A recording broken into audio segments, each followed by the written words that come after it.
Noches a todos. Como vamos a comenzar una nueva sesión el día de hoy y nos toca revisar los cristales por medicamentos. Son varios los que vamos a ver hoy día. Hay algunos que son quizá un poco desconocidos para ustedes y así que ahí vayan tomando nota, pongan atención, hagan las preguntas que necesiten hacer pues, por si no entienden algo.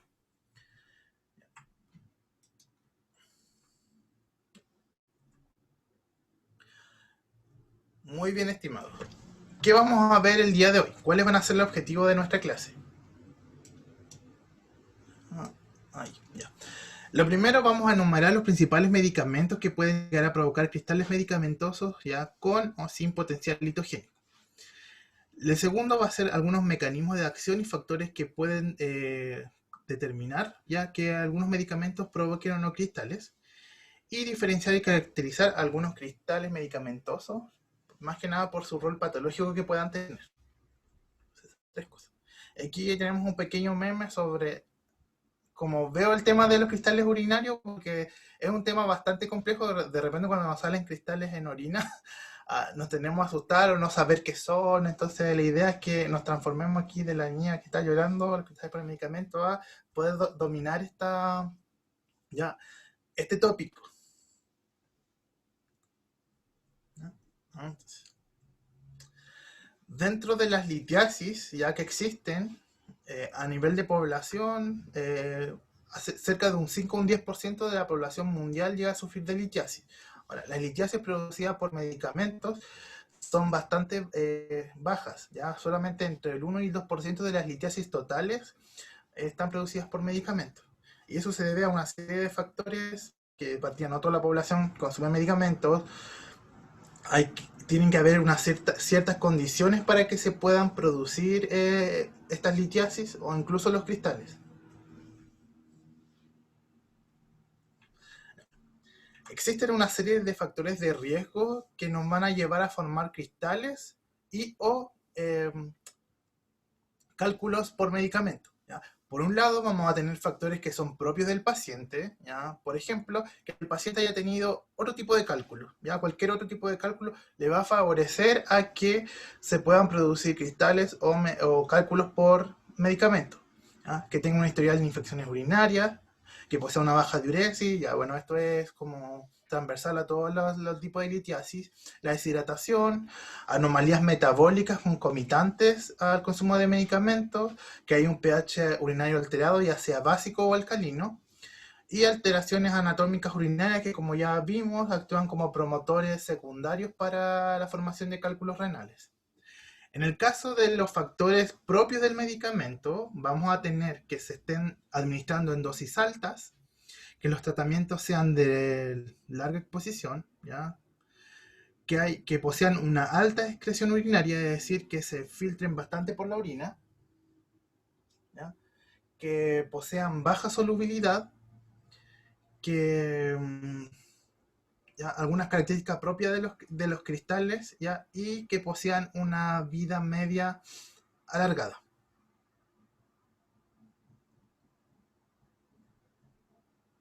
¿Ya? Entonces, dentro del grupo de medicamentos que pueden cristalizar en orinas y o formar cálculos, ¿ya? Vamos a tener como tres grupos. Por un lado, que el propio medicamento metabolice, ya, o se produzca el metabolito produzca finalmente el cristal y posteriormente el cálculo renal, ya.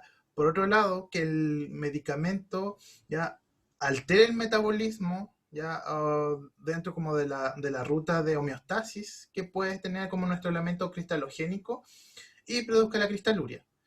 Y la tercera ya son sustancias que pueden ser tóxicas o no medicamentosas. Entre ellos, por ejemplo, tenemos el etilenglicol o intoxicaciones por ejemplo, que el paciente esté expuesto, no sé, aluminio, por ejemplo, y pueda cristalizar aluminio en su orina. ¿Ya? Este tópico último ya no lo vamos a ver tanto. Ya como ejemplo solo dejé el etilenglicol de la clase pasada. Pero hoy día vamos a enfocarnos en estos dos grupos, que los de los medicamentos que por sí forman cristales, ¿ya? Y aquellos que pueden llegar a alterar el metabolismo.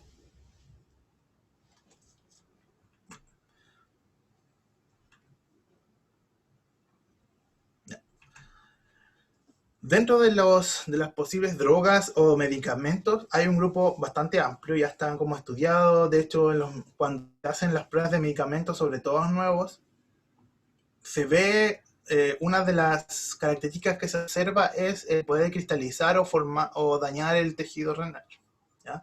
Dado que muchos medicamentos se excretan a través de la orina. Entonces, ¿ya?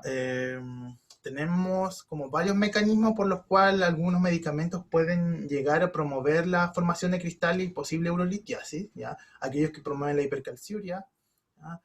Eh, Aquellos que pueden alterar el pH, ¿ya? Por ejemplo, acidificadores urinarios o que alcalicen la orina, nos van a cambiar el ambiente urinario y esto va a favorecer que ciertos cristales precipiten.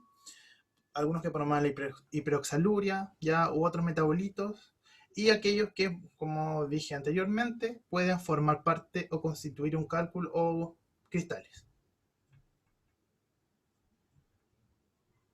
¿Ya? Hay una lista bastante amplia en la literatura, ya pueden encontrar como hartos medicamentos, incluso papers por cada medicamento, que se estudian. Y les voy a dejar está la lista ahí. De todas formas en la guía va a aparecer esa lista, así que lo vamos a poder revisar.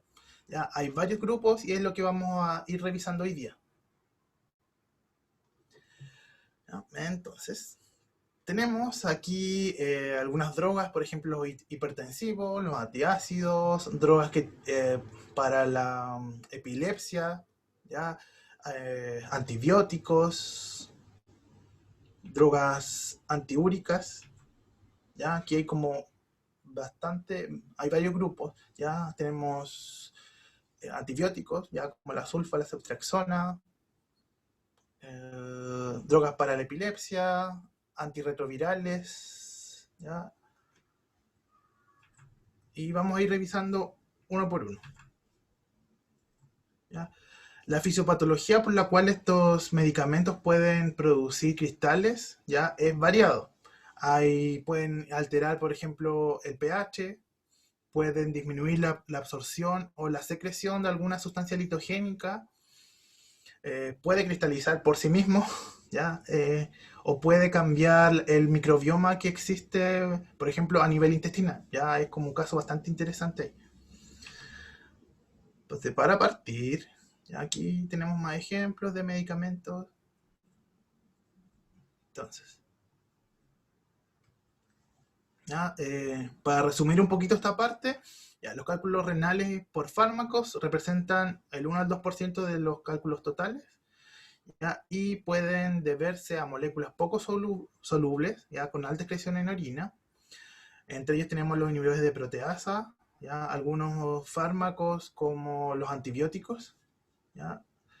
Y también puede deberse a la cristalización de compuestos metabólicos como consecuencia de efectos metabólicos de la droga, ¿ya? Donde nuestra droga va a afectar, la homeostasis finalmente de algún elemento, cristalogénico, como el calcio o el oxalato.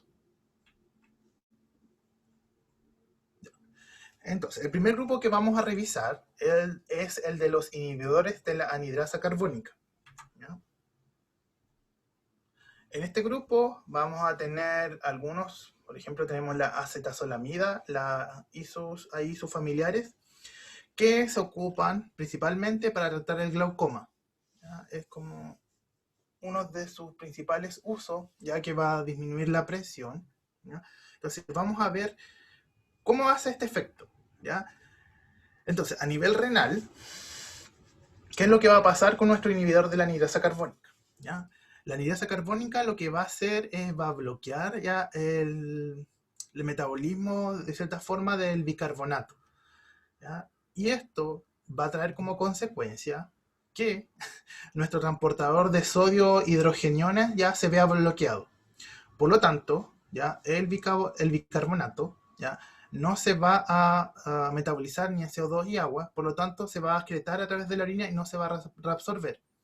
Esto va a tener como consecuencia, por un lado, que vamos a tener una acidosis metabólica, ya porque los hidrogenes no van a poder salir como hacia la orina, y por otro lado vamos a tener una excreción de bicarbonato, por lo tanto vamos a tener un pH alcalino en la orina.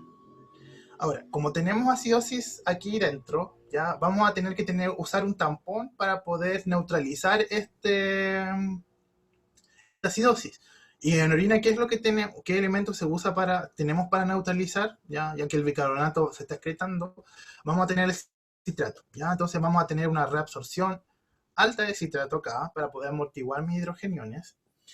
Por lo tanto, vamos a disminuir eh, un inhibidor finalmente de cristales. ¿Ya? Recuerden que el citrato se une al calcio, ¿ya? Para formar citrato de calcio. Por lo tanto, al tener mucho más calcio disponible, vamos a tener el oxalato disponible junto al calcio, por lo tanto vamos a tener mayor formación de cristales de oxalato de calcio. Además, como tenemos el pH alterado y está alcalino, eso va a favorecer que se formen cristales de fosfato de calcio y también cristales de fosfatos amorfos, ya que estos también contienen calcio.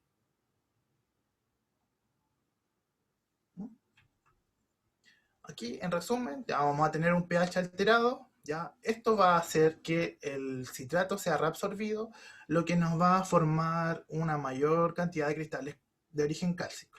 ¿Ya? Entonces, aquí tenemos ejemplos, los 3 cristales que podríamos ver en este tipo de pacientes que estén consumiendo estos inhibidores de anhidrasa carbónica. El COD, ¿ya? Oxalato de calcio dihidratado. Vamos a tener fosfatos amorfos, ¿ya? La carbapatita, hidroxiapatita y fosfato cálcico. ¿Ya? Otros inhibidores de la anhidrasa carbónica que se utilizan para tratar la epilepsia, ¿ya? Que van a tener el mismo mecanismo de acción, ¿ya? Y que van a formar cristales similares, van a ser el topiramato, ¿ya? Y la sonisamida. ¿Ya? Ambos también son inhibidores de la anhidrasa carbónica y tal como indica aquí el topiramato, ¿ya? Uno de los efectos secundarios que tiene es la posible formación de cálculos renales, ¿ya? De bruchita, o fosfato de calcio.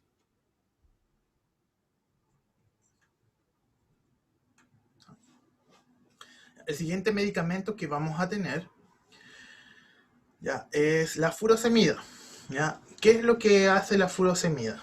¿Ya? La furosemida lo que va a hacer, ¿ya? Es un antihipertensivo, ¿ya? Va a disminuir la presión a través de la pérdida de agua. ¿Y cómo realiza esto? ¿Ya? Bloqueando el canal de sodio, potasio y de cloro que tenemos a nivel de la asa de Henle. ¿Ya? Como consecuencia, como tenemos una mayor concentración de sodio acá, vamos a tener que arrastrar agua y eso va a permitir disminuir la presión a nivel general. ¿Qué trae como consecuencia esto? ¿Ya? Que así como perdemos estos metabolitos de acá, también vamos a estar eliminando mucho más calcio. ¿Ya? Por lo tanto, vamos a tener un efecto similar que el anterior. La diferencia es que en este caso no vamos a tener una pérdida de bicarbonato, sino que la pérdida va a ser simplemente calcio, ya que puede ser a pH ácido. Por lo tanto, vamos a tener en este caso, sí, una mayor pérdida de calcio, el que se va a unir al oxalato. ¿Ya? A pesar de que tengamos citrato en orina, la concentración de calcio se va a ver sobrepasado, por lo tanto vamos a formar cristales de oxalato de calcio dihidratado principalmente. Entonces, furosemida, pacientes con cristales de oxalato de calcio. El siguiente grupo de medicamentos que vamos a revisar ya son los de antibióticos. Se usan para el tratamiento de infecciones por bacterias de distinto tipo. ¿Ya? En este caso vamos a ver el efecto metabólico que pueden tener los antibióticos, ¿ya? Porque hay algunos antibióticos que por sí sus metabolitos pueden producir cristales y llegar a producir cálculos. En este caso vamos a ver el efecto que tienen a nivel metabólico. Como sabrán, dentro del metabolismo del oxalato hay una bacteria que tiene bastante participación en su metabolismo, que es el Oxalobacter formigenes, ya que este toma el oxalato y lo metaboliza, ¿ya? Para obtener energía. ¿Ya? ¿Qué pasa entonces con los tratamientos ya antibióticos que son muy largos? Vamos a tener una alteración del microbioma intestinal donde esta bacteria se va a ver disminuida. Por lo tanto, si tenemos una disminución del Oxalobacter formigenes, vamos a tener una mayor concentración de oxalato biodisponible para su absorción, lo que va a significar que como vamos a tener mucho más oxalato disponible para absorber, ya vamos a tener también mucho más oxalato disponible para excretar.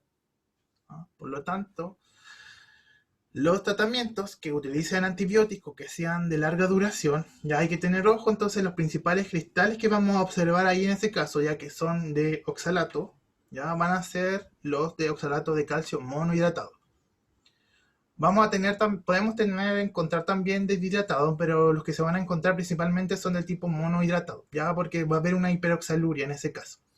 ¿En qué tipo de pacientes se ha visto esto y donde se ha estudiado más? Son los pacientes con fibrosis quística, ya que como se utilizan medicamentos para intentar disminuir las infecciones respiratorias, se ha visto que estos pacientes tienden a formar cálculos, especialmente de oxalato de calcio monohidratado.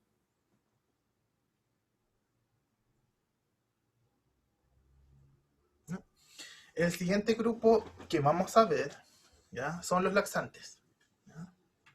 Hay distintos tipos de laxantes que pueden ser ya de tipo osmótico o nervioso. ¿Ya? Finalmente lo que ayudan los laxantes a generar evacuaciones cuando hay estreñimiento.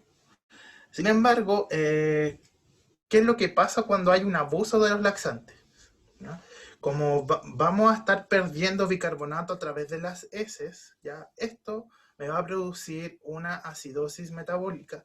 ¿Ya? Y para compensar, vamos a tener que estar formando a nivel celular más bicarbonato. Ese bicarbonato, o sea, eh, a través de la anhidrasa carbónica, va a tener como consecuencia que vamos a tener más hidrogenes disponibles y estos, ¿ya?, van a terminar formando amonio que va a ser excretado hacia la orina.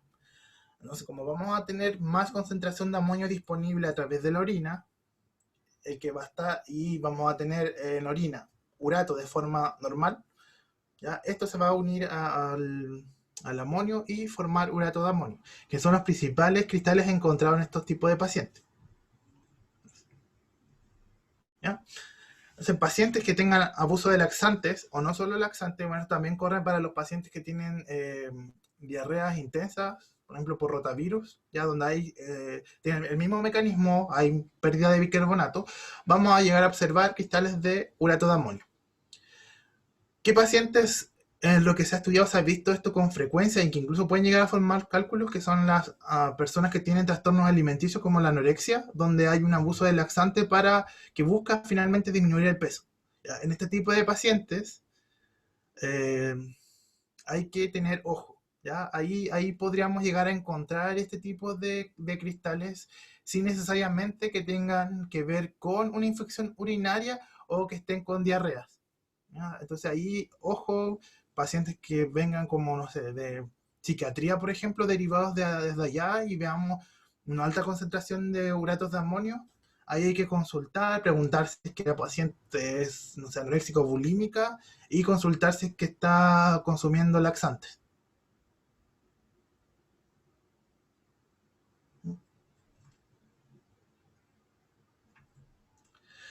Siguiente grupo de medicamentos, ¿ya?, que van a alterar nuestro metabolismo y pueden llegar a formar cristales, son las drogas uricosúricas. ¿Ya? Su principal uso es disminuir la uricemia. Eh, Se usan, por ejemplo, en el tratamiento de gotas, como el Probenecid, ¿ya?, que tiene como efecto primario ese. ¿Ya? Sin embargo, hay una droga bastante, perdón, un medicamento bastante usado y común que yo no sabía en verdad que tenía efecto antiúrico súrico, o sea, uricémico, que es el losartán, ¿ya?, que es un antihipertensivo que es bastante utilizado. Sin embargo, tiene como efecto secundario ya la inhibición de la reabsorción del ácido úrico a nivel de túbulo proximal. Por lo tanto, el losartán, ¿qué es lo que va a hacer? Va a bloquear el canal URAT1 a nivel de túbulo proximal, lo que va a producir que no se reabsorba el ácido úrico y este se elimina a través de la orina. ¿No? Bueno, en pacientes que tengan uricemia alta o sufran de gota, esto es bastante beneficioso.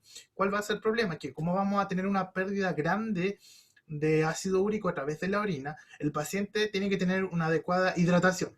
Entonces, si el paciente está cursando con algún tipo de deshidratación, como por ejemplo una fiebre o ejercicio intenso, o no se hidrata constantemente bien, vamos a tener una aparición grande de cristales de ácido úrico que incluso podrían llegar a formar cálculos a futuro. Entonces, en pacientes con losartán, ahí uno puede no sería raro entonces llegar a encontrar cristales de ácido úrico, especialmente cuando están deshidratados. Entonces ahí la densidad me podría ayudar bastante y, bueno, conocer que el paciente está tomando este tipo de medicamento. Otros medicamentos ya que pueden llegar a formar cálculos y cristales son el uso de vitaminas. ¿Ya? Por un lado vamos a tener el uso de vitamina C y el uso de vitamina D. ¿Ya? Por un lado, la vitamina C, esto debido a que su ruta metabólica termina en la formación de cristal en oxalato, sí, ¿ya? El que va a estar biodisponible posteriormente para su excreción. ¿Ya? Esto se da en caso principalmente cuando hay un abuso de vitamina C, ¿ya? A niveles normales. ¿Ya? Lo que podríamos tener es sí, aparición de cristales en orina por consumo de vitamina C. ¿Ya? Esto ocurre de forma fisiológica. De hecho, cuando nosotros comemos alimentos ricos en vitamina C y después orinamos, podemos encontrar cristales. Obviamente van a tener características no patológicas, que van a ser pequeños, pueden estar en número moderado, ¿ya? Generalmente pequeños, sin llegar a formar agregados, y esto se da de forma fisiológica. ¿Ya? Lo mismo sucede en el caso de la vitamina D, ya que está implicado en el metabolismo del calcio, que puede aumentar la reabsorción de calcio a nivel intestinal, por lo tanto vamos a tener más calcio biodisponible, y si tenemos un exceso de calcio, ¿ya? Va a ser ejetado a través de la orina. Lo mismo pasa cuando hay un exceso de vitamina D. Por lo tanto, este es como un consejo a nivel general, independiente que uno vaya a consumir vitaminas, siempre debería ser llevado por un médico, ya un médico tratante de saber que estás consumiendo tal, porque muchas veces uno sabe cuál es la dosis que necesita tomar o cuál es la dosis que yo necesito tomar, sin que llegue a formar cálculos, porque los cálculos es multifactorial, por lo tanto yo puedo tener tendencia a formar cálculos incluso con dosis bajas, quizás de vitamina C, o quizás yo ni siquiera lo necesito. ¿Ya? Lo mismo pasa con la vitamina D. Está bien que haya deficiencia a nivel como global, pero no todos tenemos deficiencia de vitamina D. Menos si no hemos cuantificado la vitamina D. ¿Ya? Eso es importante. ¿Ya? No consumir vitaminas simplemente porque creo que las necesito, o porque creo que estoy cansado, o cualquiera sea la razón.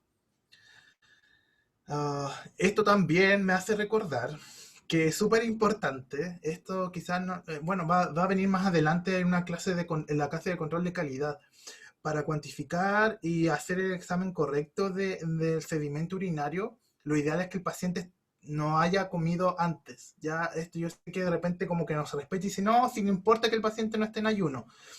Pero hay pacientes ya en los que encontrar oxalato de calcio ya nos puede dar lo mismo. Pero si es un paciente, por ejemplo, que está en tratamiento por un cálculo renal, o es un paciente que está, no sé, en sospecha, por ejemplo, de cálculos renales, ahí es súper importante que el paciente esté en ayuno, ¿ya? Porque después de consumir alimentos va a venir esta descarga de tanto de oxalato como de calcio, vamos a ver cristales probablemente, pero que sean de origen fisiológico. ¿Ya? Entonces es importante como sacar esa variable de nuestra ecuación para que así informemos sin que estos medicamentos o alimentos puedan llegar a afectar nuestros resultados.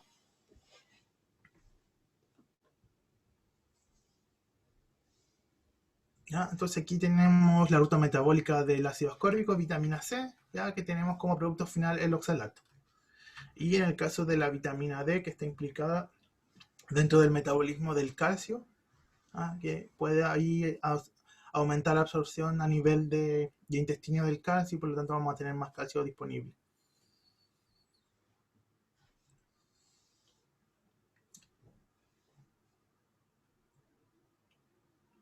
Y ahora ya terminamos con ese grupo de medicamentos que pueden inducir la formación de cristales que ya habíamos conocido, o llegar a formar cálculos, y ahora vamos a ver los medicamentos que por sí mismos pueden formar cristales. Ya el metabolito en sí, uno de sus metabolitos puede ser lo que van a cristalizar en la orina.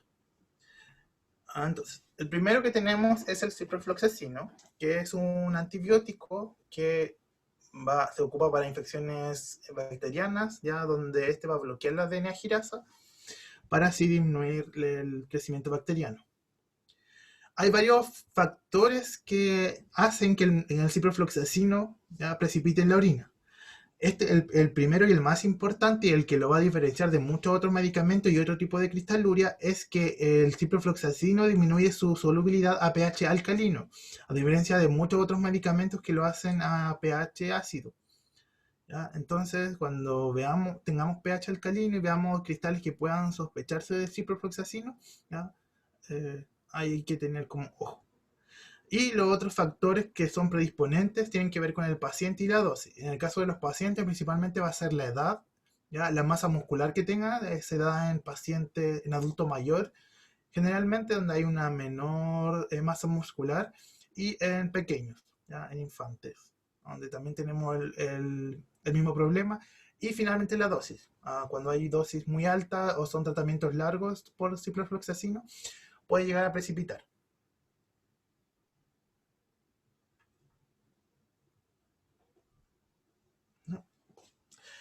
Aquí tenemos algunos ejemplos de cristales de ciprofloxacino. Ya aquí tenemos en microscopía de barrido, electrónica de barrido. Aquí tenemos las placas. Y estos cristales, la forma que tienen, hay como dos formas que yo he encontrado que podemos asumir, porque en verdad de repente se puede llegar a parecer a otros cristales. Por un lado, tienen como esta forma de estrella cruz, ¿ya? Donde el cristal se va poniendo así, y ahí puede llegar a formar como estas esferas. O las formas que vemos acá, ¿ya? Que finalmente son como pequeños haces, ya que pueden tener color, llegar a tener color marrón. En algunos papers lo he visto como con color marrón, ya. Básicamente eso, ya pensar como una especie de estrella erizo. Aquí tenemos más ejemplos, ya una especie de estrella, acá se ve más como erizo, ya, donde se ven como estos pequeños haces y pueden llegar a ser de color marrón. Aquí se ve mucho mejor el erizo, ¿ya? Entonces tenemos como una zona central donde van a salir como, van a estar unidos estos distintos haces de cristales del que está formado el ciprofloxacin. ¿Ya? Y como vimos en la luz polarizada, sí, efectivamente ahí poseen un patrón policromático.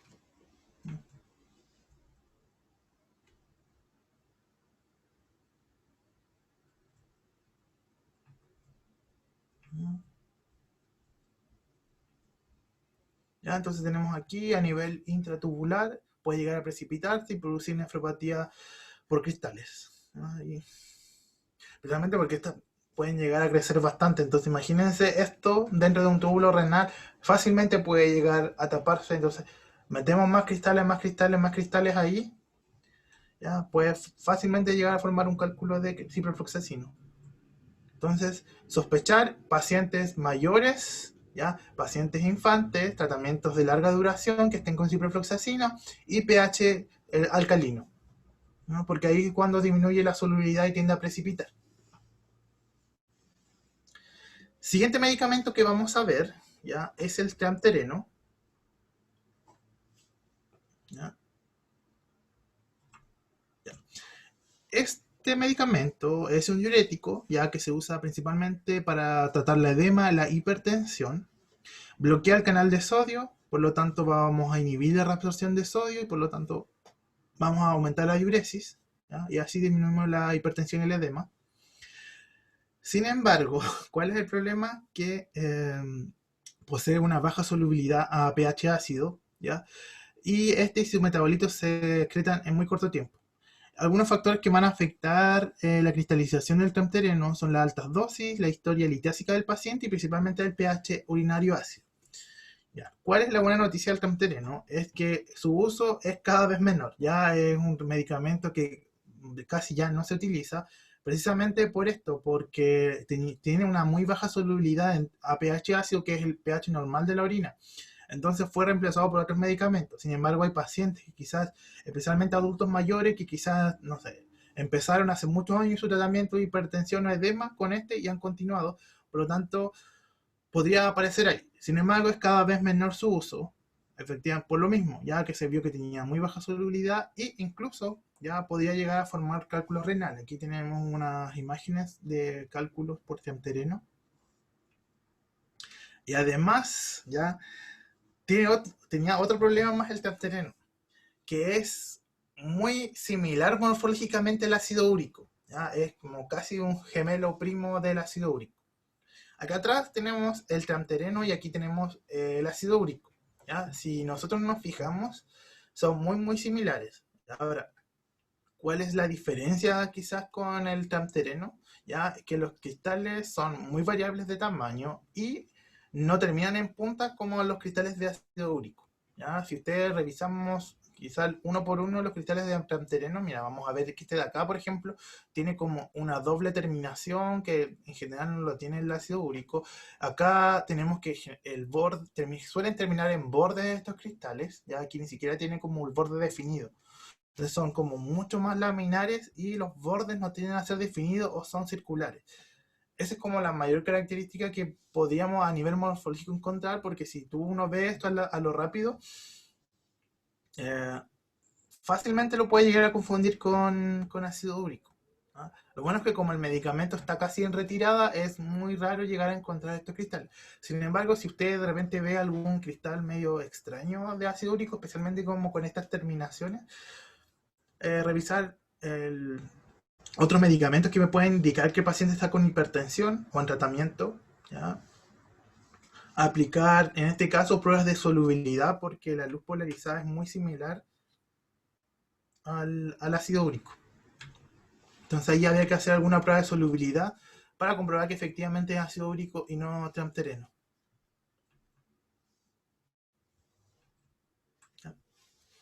Siguiente medicamento que vamos a ver es la primidona. Este medicamento es un antipiléptico, ya que se ocupa también para tratar convulsiones y algunos temblores también, si mal no recuerdo. La primidona hoy en día es como un medicamento de segunda o tercera línea. Ya para el tratamiento de la epilepsia se prefieren utilizar otros medicamentos. Sin embargo, por lo menos en Chile está disponible para su venta y para su uso. Ya, yo consulté con un psiquiatra y me dijo que sí se usaba, pero en verdad era como cuando el tratamiento primario no funciona, como que ahí se puede pensar en primidona para poder usarlo, ¿no? Pero no es como de primera línea para tratar epilepsia. ¿Cuáles son las características que hacen que este medicamento precipite? ¿Ya? Por un lado vamos a tener las altas dosis que podemos tener del medicamento, y esto se da sobre todo por intoxicaciones. La mayoría de los casos que están en literatura y de cristalización han sido por intoxicaciones o suicidio de los pacientes, ¿no? Entonces eh, a nivel farmacológico de forma de tratamiento ya no se han encontrado, solamente cuando han sido intoxicaciones o intentos de suicidio tomando este medicamento. Y la otra característica tiene que ver con la baja solubilidad que tiene el medicamento a nivel urinario, ¿ya? Entonces, nuestra primidona puede cristalizar por sí mismo o algunos de sus metabolitos, que son el FEMA y el fenobarbital. ¿Ya? De hecho, la primidona es un análogo del fenobarbital. Y esto, por un lado, también se debe a que el 40% de la primidona, ¿no?, se excreta de forma intacta, no metabolizada, y el restante está como FEMA. ¿Cómo van a ser los cristales de primidona? Estos van a presentar una forma hexagonal. ¿Ya? Todos los cristales que van a ver de primidona son de forma hexagonal, principalmente alargados, ¿ya? Son bastante delgados, laminares, ¿ya? Es como casi una hoja. Y los casos de cristales de primidona en literatura igual son así como contados, creo, con una mano. Ya son muy poquitos los que están descritos. Como dije, principalmente intoxicaciones e intentos de suicidio. Ahora, los cristales pueden llegar a parecer cistina. ¿Ya? De hecho, cuando se hicieron las averiguaciones, se le hizo la prueba de nitroprusiato a estos pacientes para descartar que fuese cistina. En este caso, la luz polarizada perdón, nos ayudaría bastante a ver el patrón y también la maclación. ¿Ya? Recordemos que la cistina, en general, tiende a maclarse, ya sobre sí misma o hacia los lados. Entonces esto también sería una característica súper importante para poder diferenciar primidona de cistina. En general, cuando los pacientes se les ha quitado el medicamento o se ha aumentado la hidratación, los cristales tienden a desaparecer, ¿ya? Está muy relacionada con la dosis que tenga el paciente. Siguiente grupo de medicamentos que pueden llegar a precipitar son los inhibidores de proteasa. Estos se utilizan sobre todo, o sea, principalmente en el tratamiento para los pacientes con VIH, ¿ya? Ya sea a través de un esquema de triterapia o de monoterapia. Aquí hay varios medicamentos que pueden llegar a cristalizar, pero la literatura como que hacen hincapié en dos, ¿ya? Cada vez que se saca un nuevo antirretroviral, una de las cosas que efectivamente se busquen, dado que son tratamientos prolongados y casi de por vida, es que sean solubles en orina, especialmente en medios ácidos. Porque si no, como son tratamientos largos, el paciente va a estarlo tomando de forma constante. Si no tienen buena solubilidad, van a tender a precipitar a nivel urinario y pueden llegar a formar cálculos, como estos dos de acá. Como ejemplos vamos a tener el indinavir y el atazanavir, ¿ya? En nuestro país, Chile, el indinavir no es muy utilizado, de hecho casi ni se utiliza. Ya dentro de los esquemas de triterapia y de monoterapia es mucho más utilizado el atazanavir. Literatura que forman cristales y o cálculos. Ya tenemos aquí, en este caso tenemos cristales de indinavir. Son descritos como cristales como maclas, ya donde tenemos una especie de estrella. Y su principal característica es esta especie como de aspecto activo. Aquí tenemos más ejemplos de cristales de indinavir. Entonces, si usted ve cristales que tengan este aspecto medio astilloso, hay que preguntar si el paciente es VIH positivo o si está tomando alguno de estos retrovirales, en este caso indinavir. Como dije, en estos cristales de aquí en Chile es muy difícil que lo veamos porque el medicamento casi no se usa en nuestro país. ¿Ya? Hay otros medicamentos que se prefieren por sobre este, específicamente por lo mismo, porque como se estudió tanto y se encontró que cristalizaba y llegaba a formar cálculos. ¿Ya? Aquí tenemos el cálculo de indinavir, tenemos su aspecto astilloso, de hecho el cálculo también tiene esa textura medio astillosa. El que sí tenemos en nuestro país, ¿ya? Y el que sí es más utilizado, es el atazanavir, ¿ya? Que también tiene este aspecto medio astillado. Sin embargo, en orina lo vamos a ver como pequeños haces, ¿ya? Cristales como tipo aguja, aciculares. Creo que tengo más ejemplos. Y aquí tenemos una ampliación de un cristal de atazanavir y vemos aquí una pequeña aguja, ¿ya? Entonces el atazanavir lo vamos a ver como finas agujas alargadas que pueden estar agrupadas. Y entre otras características que también podemos llegar a ver en el sedimento con estos medicamentos es que pueden producir leucocituria séptica, ¿ya? Y celularidad reactiva. Esto por el efecto reactivo que tiene este medicamento, los cristales de este medicamento sobre el tejido, ¿ya? Sobre el tejido renal. Entonces esto va a activar finalmente a los leucocitos que vayan hacia allá y de hecho aquí tenemos, por ejemplo, varios leucocitos ya fagocitando los cristales. En los cristales de medicamentos no es raro encontrar leucocitos fagocitando cristales, ¿ya? Esto es por el efecto reactivo que tienen los cristales sobre el tejido renal.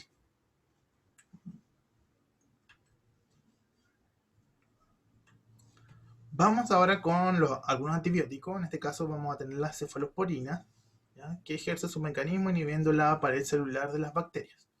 Uno de los medicamentos quizás más usados, favoritos de los médicos, ya esta cefalosporina, que es la ceftriaxona, ya que se utiliza bastante en el caso de las embarazadas sobre todo, y para el tratamiento empírico muchas veces de infecciones urinarias. ¿Ya? Entonces a los médicos les encanta dar ceftriaxona a todos. Entonces, ¿cuál es el problema entonces de la ceftriaxona? Vamos a tener que una alta dosis de ceftriaxona muchas veces, ¿ya? Eso sobre todo si consideramos que muchos pacientes están deshidratados por algún tipo de infección ya que conlleva fiebre. Entonces la dosis de ceftriaxona debe ser sumamente, o sea, debe estar acorde ya y debe ser adecuada al peso del paciente y a la hidratación que tenga este. Por lo tanto, los pacientes que estén consumiendo que se le haya administrado ceftriaxona, es súper importante la hidratación, ¿ya? Así también como el pH urinario. Aquí tenemos un cristal de ceftriaxona, ¿ya? Y su mayor característica es como fácil de identificar, ya es que tiene una forma de masa o palitroque o de mini antorcha. Creo que aquí se ve mucho mejor. ¿Ya? Aquí ya tenemos una precipitación grande de cristales de ceftriaxona. La ceftriaxona es súper importante informarla dentro del, o sea, si la digamos a observar.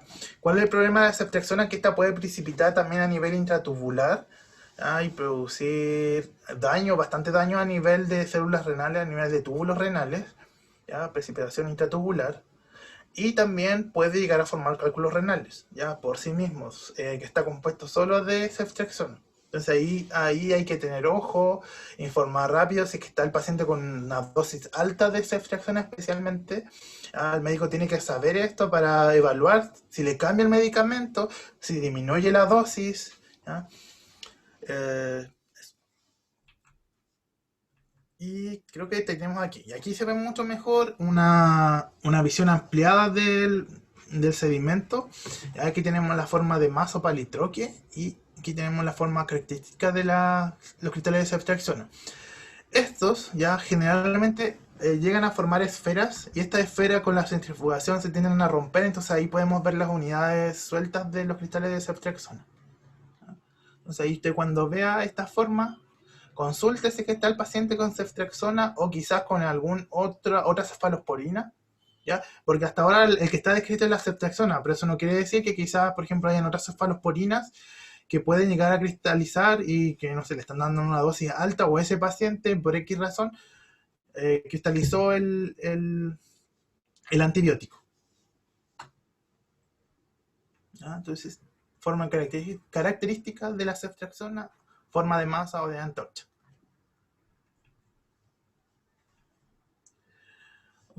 Aquí tenemos la precipitación, ya esto es una endoscopía, y aquí vemos depósitos de ceftriaxona. Y vemos cómo precipita a nivel intratubular.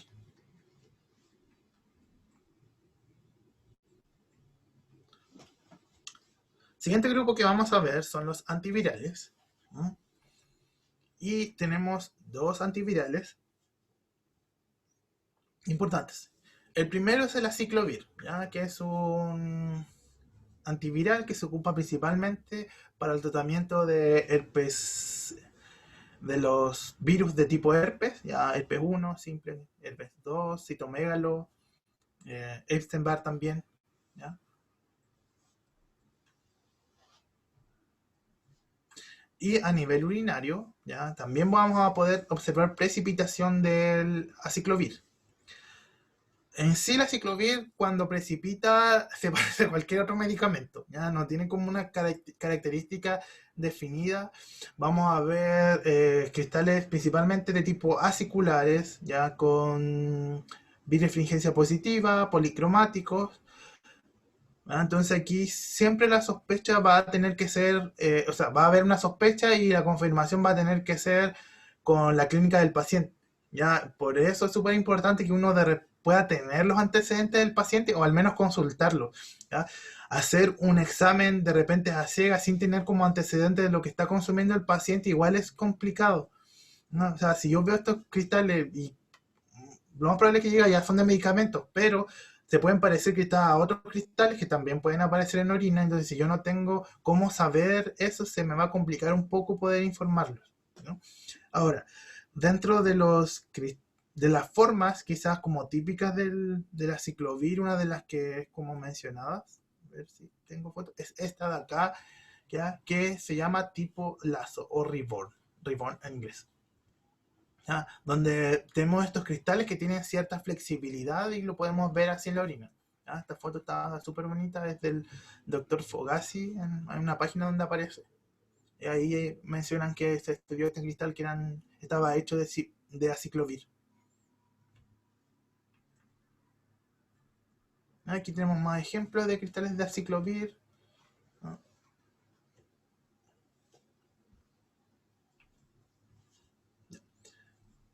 El otro ejemplo que tenemos es el Foscarnet. También es un antiviral para tratar virus como el virus, el P simple 1, 2, el P zoster.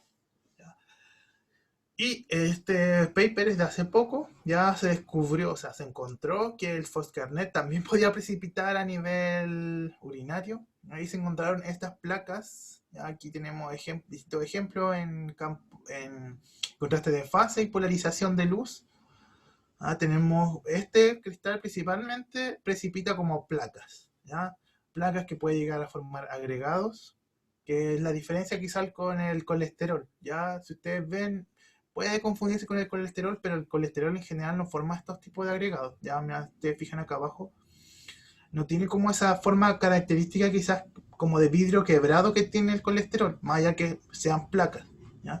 Y aquí tenemos un ejemplo en contraste de fase con este donde vemos que presenta birefringencia.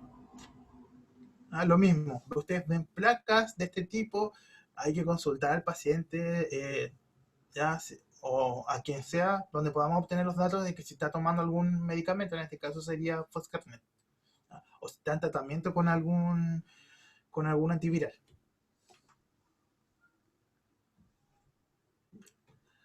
Seguimos con las aminopenicilinas, ¿ya? Van a ser antibióticos en este caso que van a inhibir la pared celular del microorganismo para impedir su replicación.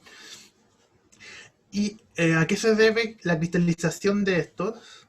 Por un lado vamos a tener la baja solubilidad a pH ácido, ¿ya? Y algunos factores que tienen que ver con el paciente, o sea, la edad, la masa muscular, la hidratación del paciente y la dosis que se esté administrando. ¿Ya? Esto también es súper importante si le están dando dosis demasiado altas al paciente de algunas de estas, o hay una intoxicación, por ejemplo, o intento de suicidio por estos medicamentos, van a llegar a presentarse en orina. Y los dos principales que están descritos en literatura son la amoxicilina y la ampicilina. Quizás la amoxicilina es como uno de los que más podemos llegar a ver debido como al uso quizás más masivo que tiene la amoxicilina. ¿Ya? Y cómo vamos a ver este cristal en orina, ya vamos a tener agujas muy finas, ya es de tipo acicular. Y la característica principal que lo diferencia quizás de otros cristales que puedan tener características aciculares va a ser la forma de eh, escoba de bruja que yo le digo, ya que es como esta parte final, ya que parece una especie de escoba, esas escobas antiguas, ya, esa característica la va a tener la amoxicilina, ya. Si bien hay otros cristales que pueden llegar a presentar como forma similar, ya, donde esté como, como las dos partes de la escoba juntas, ya, en el caso de la amoxicilina vamos a ver como las dos partes juntas, ya como esta especie de macla, pero la forma de escoba de bruja usted la tiene que buscar. ¿Ya? Entonces, si usted ve la forma de escoba de bruja y puede pensar, ya, esto tiene, parece amoxicilina entonces. ¿Mm? Entonces, esto es una fotografía en SEM, ¿ya? Y aquí vemos ya los haces finos de la amoxicilina.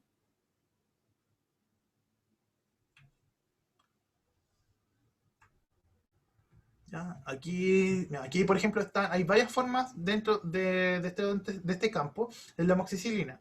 Tenemos los haces, ya los cristales aciculares sueltos. Por otro lado tenemos esta especie de... Esta forma, ya, para que sepan, se le llama manojo de trigo. Y bueno, hay otros cristales que también lo presentan. Tenemos aquí la forma de manojo de trigo y acá está la forma de escoba de bruja. Le digo así. ¿Ya? Entonces ahí tenemos las tres formas. Entonces aquí yo con esto podría sospechar de que es amoxicilina. ¿No?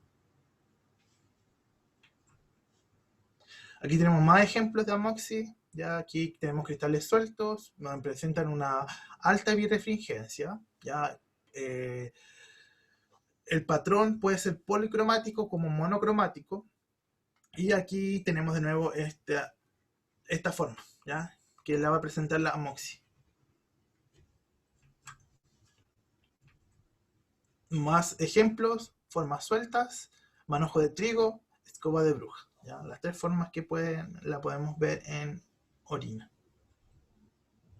¿Ya? Esto es un caso de un paciente, aquí a nivel macroscópico se pueden llegar a ver los cristales e incluso pueden llegar a tener la orina. ¿Ya? En algunos casos, de hecho, los cristales se ven de color algo marrón, En este caso, tiene un color más verdoso que tiene que ver como con dónde se están viendo, en el caso que es el puerto, el cobre y el puerto.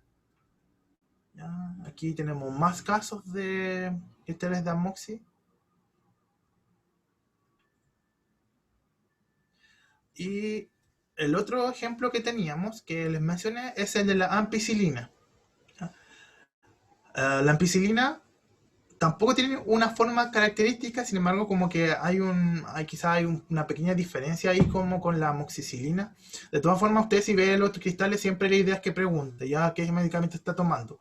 De repente uno como que en la literatura ve formas características, pero después el paciente, entre que lo metaboliza, el tiempo que ha pasado, si hay una degradación o no, pueden cambiar su forma. ¿Ya? Siempre la idea es preguntar y finalmente informar lo que puede informar. De hecho, se observan cristales por medicamento o sugerente A. ¿Ya?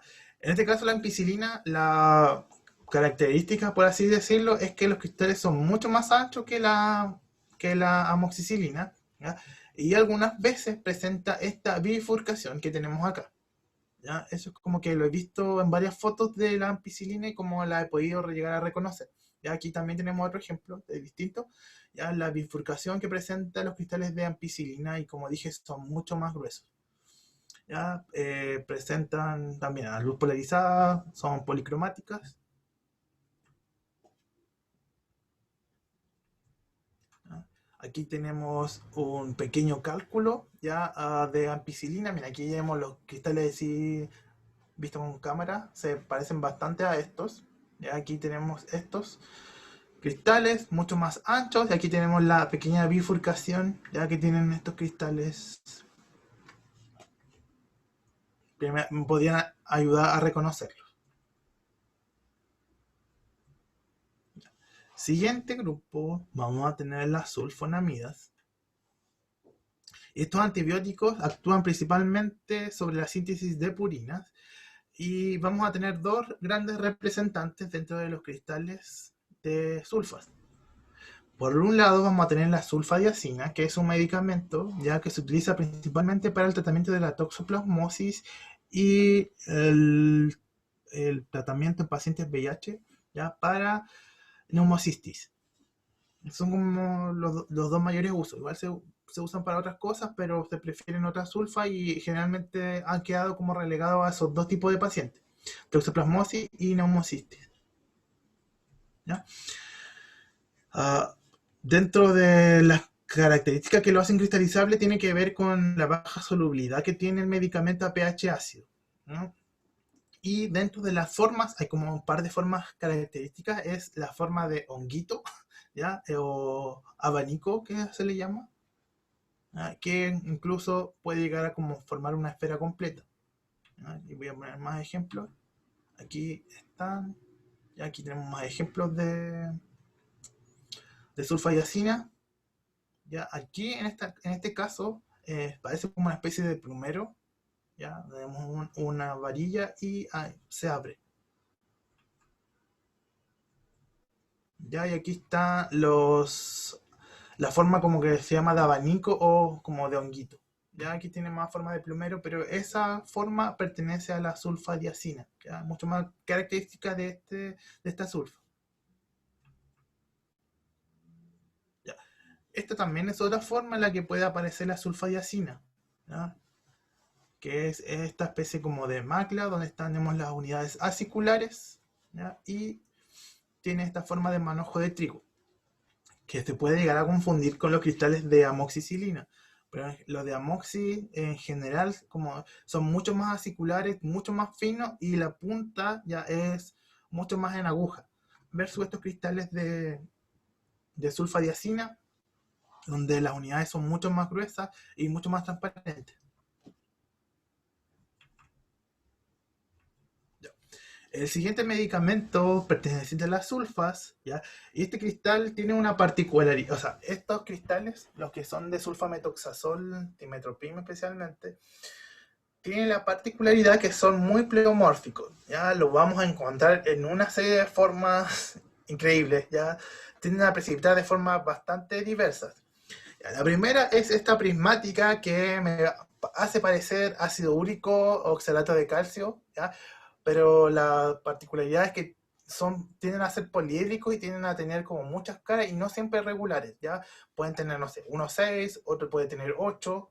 No, en sí el poliedro no tiende a formar una forma estable, ¿ya? Quizás eso lo podría diferenciar del ácido úrico. Esa es la primera forma, ¿ya? La segunda forma es la placa hexagonal. Aquí tenemos una fotografía ya bastante grande y ahora lo vamos a ver mucho más claro, ¿ya? Esta forma de placa hexagonal es de sulfametoxazol dimetoprim y puede recordar a la citina o al ácido úrico. ¿Ya? Aquí tenemos que hacer la diferenciación. Si antes teníamos dos cristales hexagonales, ahora le sumamos el tercero, que es el de SXT. Aquí entonces hay que hacer el diagnóstico diferencial con ácido úrico y con cistina.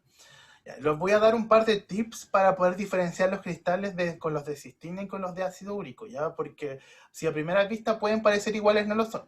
En primer lugar, el hexágono del sulfametoxazol es un hexágono irregular, a diferencia del de cistina, ¿ya? Que el cistina puede llegar a ser irregular, pero generalmente la forma es el hexágono ahí perfecto, ¿ya? Simétrico. Este es mucho más asimétrico. ¿Y qué particularidad tiene? Que vamos a tener dos lados, ¿ya? Paralelos, que van a ser similares entre sí, que tenemos estos dos de acá, y los otros cuatro, ¿ya? Que son los de acá, van a ser similares entre sí, ¿ya? Entonces, dos lados mucho más cortos, más pequeños, y los otros cuatro lados van a ser iguales. Y esa característica es lo que lo va a diferenciar de la cistina y del ácido úrico, ¿ya? Si nosotros vemos, por ejemplo, acá tenemos cristales mucho más pequeños, ¿ya? Dos lados similares, cuatro lados similares de tamaño, ¿ya? Dos lados, ya, este es un poco más irregular, ¿no? Porque tenemos este lado que es un poco más grande que este, pero el lado que es paralelo, ¿ya? Estos tienden a ser mucho más cortos que los otros cuatro, los otros cuatro. Esa es la primera característica, ¿ya? La segunda es que el cristal solo se macla sobre sí en forma paralela.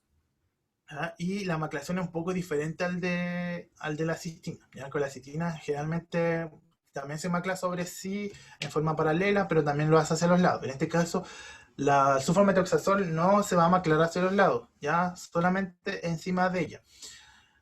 A ver, creo que tengo más fotos acá. Y aquí se ven mucho más claros los hexágonos, ya. Tenemos aquí hexágono, dos lados iguales, cuatro lados iguales. Maclación sobre sí misma, no hay maclación ni hacia arriba, ni hacia los lados, ni hacia abajo. ¿Ya? Antes de mostrar esa, ya. Lo otro que puede pasar, ¿ya? Es que este de acá, cuando se macle y empieza a crecer, ya en algún momento va a perder esa forma hexagonal y va a quedar como medio amorfo. ¿Ya? Que lo vemos en la esquina de acá abajo, bueno, ya está perdiendo su forma. En algunas muestras que he visto de sulfametoxazol pasa eso, ¿ya? Que el cristal ya no se ve hexagonal, sino como ha crecido tanto encima y ha dado tanto como vueltas en distintas direcciones el crecimiento, ya pierde la forma hexagonal y se ve como en forma amorfa. Entonces ahí lo ideal es que uno empiece a buscar en los campos, ¿ya? Como el hexágono, y ahí hacer el análisis con ese cristal, ¿ya? Ver los lados, y acompañado de esa forma. O sea, si yo tengo formas amorfas y además tengo como el hexágono, ya ahí me hace sospechar de que puede ser sulfametoxazol.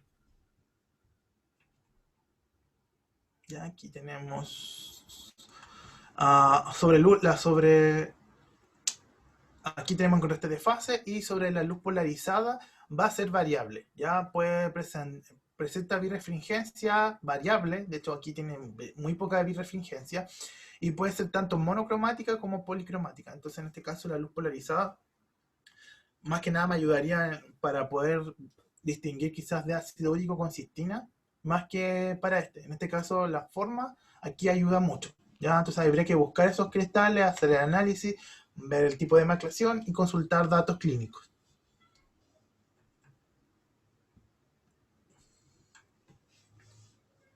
Otras formas del sulfametoxazol que pueden aparecer, yo como les dije, tienen varias formas el sulfametoxazol.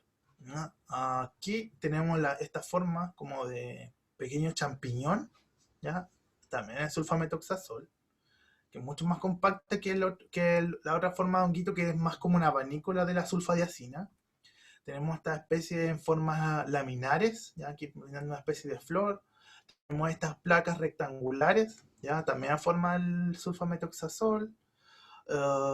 Algunas, esta forma ovoide concéntrica, estas formas prismáticas, ¿ya? Y estas formas lamelares.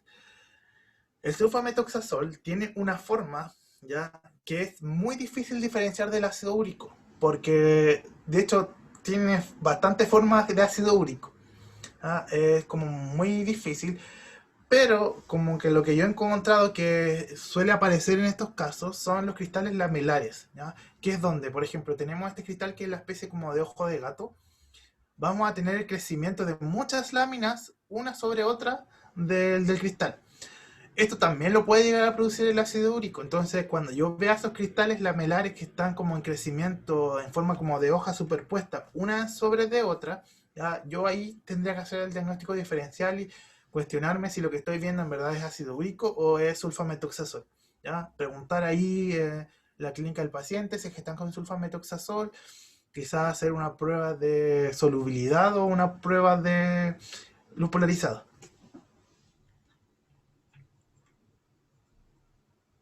Aquí tenemos la forma prismática del sulfametoxazol, que son esta especie de paralelepípedos que podemos llegar a observar en la orina. ¿Ya?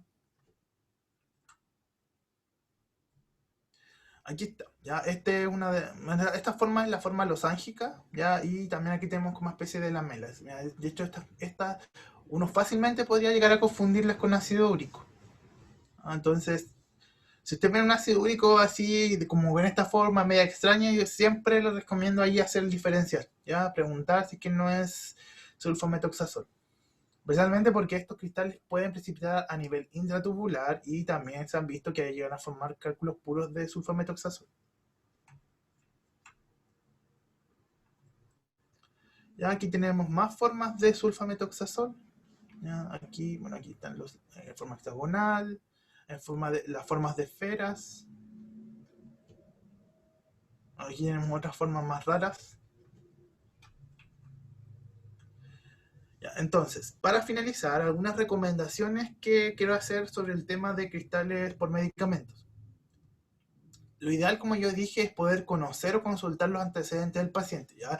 En un mundo ideal, en el laboratorio nosotros deberíamos poder tener la información preanalítica del paciente para poder trabajar, ¿ya? Porque hay muchos medicamentos que no solo a nivel renal pueden afectar, por ejemplo a nivel de química o incluso en hematología, los medicamentos pueden alterar en los exámenes finales, entonces necesitamos tener como esos datos para poder realizar un trabajo mucho más exacto. ¿Ya? Y también para poder de repente disminuir tiempo entre estar buscando, viendo, preguntando, ¿será, no será?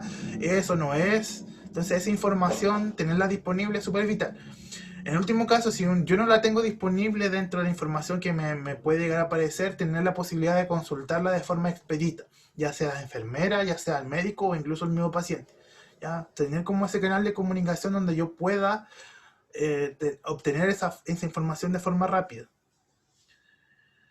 Ya, la segunda es poder diferenciar los cristales comunes con los de origen patológico. Ya me va a servir, por un lado, conocer la morfología. Hay cristales que tienen morfología más características que otras, como los de ceftriaxona, por ejemplo, que vimos.